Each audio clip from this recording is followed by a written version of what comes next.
అందరికీ నమస్కారం. ఈ దీపావళి పండుగ ఎలా ప్రారంభమైంది, ఈ దీపావళి రోజున ఏ ఏ విధులు మనం ఆచరించుకోవాలనేది ఒకసారి పరిశీలిద్దాం. మొదటగా ఈ దీపావళి పండుగకు ఉన్నటువంటి చరిత్ర ఏమిటి అనేది పరిశీలిస్తే, అస్సాం అనబడేటువంటి ఇప్పుడున్న అస్సాం రాష్ట్రంలో పూర్వం ప్రాగ్జ్యోతిష్యపురం అనేవారు. ఈ ప్రాగ్జ్యోతిష్యపురాన్ని భౌముడు అనేటువంటి ఒక రాజు పాలిస్తూ ఉండేవాడు. ఈ భౌముడికే నరకాసురుడు అనే ఒక పేరు. ఈ నరకాసురుడు కూడా గొప్ప తపస్సు చేశాడు, ఎన్నో వరాలు పొందాడు, అనేక మంది రాజులపైన విజయాన్ని పొందారు. ఆయన్ని ఎవరూ జయించలేరు అనేంత పరిస్థితి బాగా తెలుసుకున్నాడు. ఏకఛత్రంగా రాజ్యాన్ని పాలించాడు. ఇక భగవంతుడు ఆయన్ని సంహరించటం కోసం అవతరించాడు. అవతరించినప్పుడు భగవంతుడు ఆయనతో యుద్ధం చేస్తున్నప్పుడు వాళ్ళ తల్లిగారు వాళ్ళ కొడుకు చచ్చిపోతాడనే బాధ కాకుండా చాలా ఆనందపడింది. ఎందుకంటే నా కుమారుడికి భగవద్ దర్శనం కలిగింది, నా కుమారుడు సాక్షాత్తు భగవంతుడి చేతితో మరణిస్తున్నాడని ఆనందపడింది. ఆ ఆనందం అందరూ జరుపుకోవాలనేటువంటి ఉద్దేశం కూడా ఆవిడ కోరింది. చివరి అవసాన సమయంలో నరకాసురుడు కూడా ఇదే కోరాడు. నేను చనిపోయిన రోజున అందరూ అభ్యంగర స్నానం చేయాలి, నూతన వస్త్రాలు ధరించాలి, దీపాలు వెలిగించాలి, వారి కులదేవతల్ని ఆరాధించాలని చెప్పి నరకాసురుడు వాళ్ళ తల్లిగారు ఇద్దరూ కోరుకున్నారు. వాళ్ళ తల్లిగారి త్యాగం ఎంత గొప్పదంటే, మన కుమారుడే చనిపోతున్నాడు అనుకోండి, మనం ఎప్పుడైనా అలా కోరగలమా అంటే, ఆవిడ కృష్ణుడిలో భగవంతుణ్ణి దర్శించింది.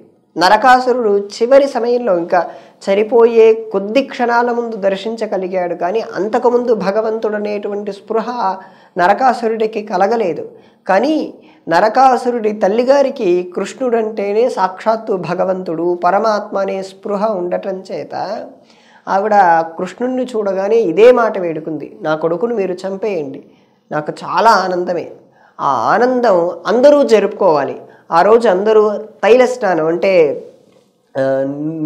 నూనె తలకు పెట్టుకొని వేడి నీళ్ళతో స్నానం చేసి, నూతన వస్త్రాలు ధరించి, వారి కులదేవతల్ని ఆరాధించి అందరూ దీపాలు వెలిగించాలనేటువంటి ఉద్దేశం ఆవిడ కోరింది.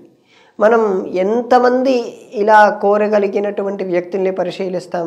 అలాగే ఈ దీపావళి పండుగలో ఉన్నటువంటి ఆంతర్యం మనం పట్టుకున్నట్లయితే, మనిషి అనగానే ఎన్నో కష్టాలు దుఃఖాలు ఎన్నో ఉంటాయి. డబ్బున్నవాడికి కష్టాలు ఉండవనేటువంటి మాట చాలా తప్పు. అరుగు మీద కూర్చున్న వాడికి ఒక రకమైన కష్టం, మెట్ల మీద కూర్చున్న వాడికి మరొక రకమైన కష్టం, మేడ మీద కూర్చున్న వాడికి మరో రకమైన కష్టం.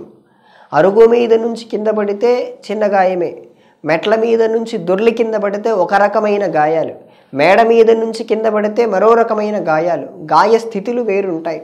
అలాగే ఈ మానవ దేహంలో పుట్టినప్పుడు కూడా మనకు కూడా అటువంటి పరిస్థితులే ఏర్పడతాయి. ఈ నరకాసురుడికి కూడా పరిస్థితి అంతే. అనేక మంది స్త్రీలను చెరపట్టి అనేక మంది స్త్రీలను ఆయన రాజ్యంలో పెట్టుకున్నాడు. 16,000 మందిని ఆయన రాజ్యంలో తను పెట్టుకున్నాడు. అంతమందిని పెట్టుకున్నప్పుడు ఎంతోమంది ఋషులను సాధువులను హింసించాడు. ఆ హింసకు ప్రతిఫలంగానే భగవంతుడు అతన్ని సంహరించాడు. ఆ సంహరణలో భాగంగా వాళ్ళ తల్లిగారు కోరుకుంది ఏంటంటే త్యాగం. నా కుమారుడు చనిపోనివ్వండి. నరకాసురుడు కూడా చివరి క్షణాల్లో కోరుకున్నది, నేను చనిపోయినా అందరూ పండుగ చేసుకోవాలి. అంటే వారి దేహం పతనమవుతున్నప్పటికీ వారు కోరుకున్నది ఇటువంటిది మరలా జరగకూడదు. దీన్ని ఈ కథను ఇన్స్పిరేషన్గా తీసుకొని ఎవరూ తప్పులు చేయకూడదు అన్నటువంటి ఉద్దేశాన్ని మనం పట్టుకోవాలి. మొట్టమొదటగా వాళ్ళ తల్లిగారికి, నరకాసురుడి తల్లిగారికి మనం నమస్కారం చేసుకోవాలి. కృష్ణ పరమాత్మ అయిన కృష్ణుడికి, సత్యభామకు నమస్కరిస్తూ స్వస్తి.